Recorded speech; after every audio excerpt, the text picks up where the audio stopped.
What's up, scholars? We are here for your daily announcement. Howard University faculty members say they have to work 4 jobs while the school's president makes $1.6 million. Wage strike set for next week. Members of Howard University's faculty have threatened to go on strike next week over what they call unfair work conditions and low pay for non tenured full time teaching faculty and adjunct professors. The educators were joined by their colleagues, students, and alumni during Wednesday, March 16 protests on campus. The premier HBCU has not reached a work agreement with the Service Employees International Union Local 500 for its campus 150 non-tenured track full-time teaching faculty and 200 adjunct professors, a collective identifying themselves as the Howard Teaching Faculty Union, HTFU. On Wednesday, one of the alumni named Thomas attended the demonstration and spoke about his history with the school. Thomas said, "I was born colored and Negro, but I became African American at Howard University." After sharing how he and his wife were students who participated in many protests on campus, he explained to the assembly why it is important for everyone to support the union, support organized people, support having decent wages, support a wage that can raise your people. Teachers and students held up signs saying working conditions equal teaching conditions, and we are not disposable. 2 female teachers were among the many speakers. Their stories were unique as they both claimed that when they were pregnant, the university gave them a hard time when negotiating their maternal leave.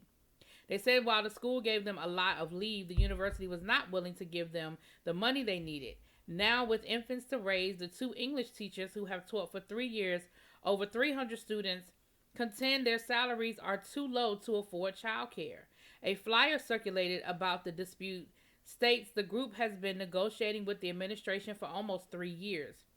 The fact sheet explains how Howard's non-tenure track lecturers and adjunct faculty teach over 2,000 courses per year, and the lecturers have not received a raise in over 5 years.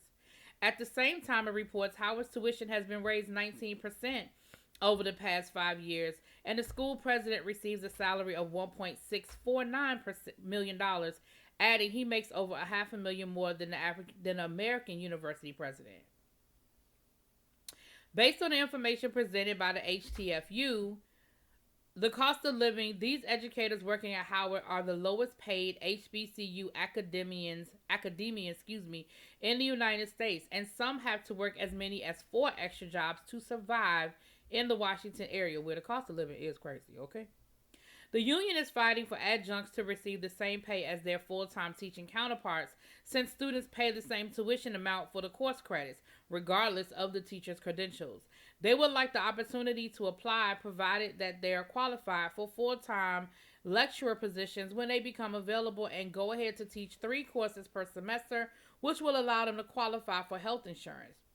The full-time faculty members are fighting for different issues, in addition to a pay increase, including changing the 7-year rule, which currently determines if the educator will be hired again year after year.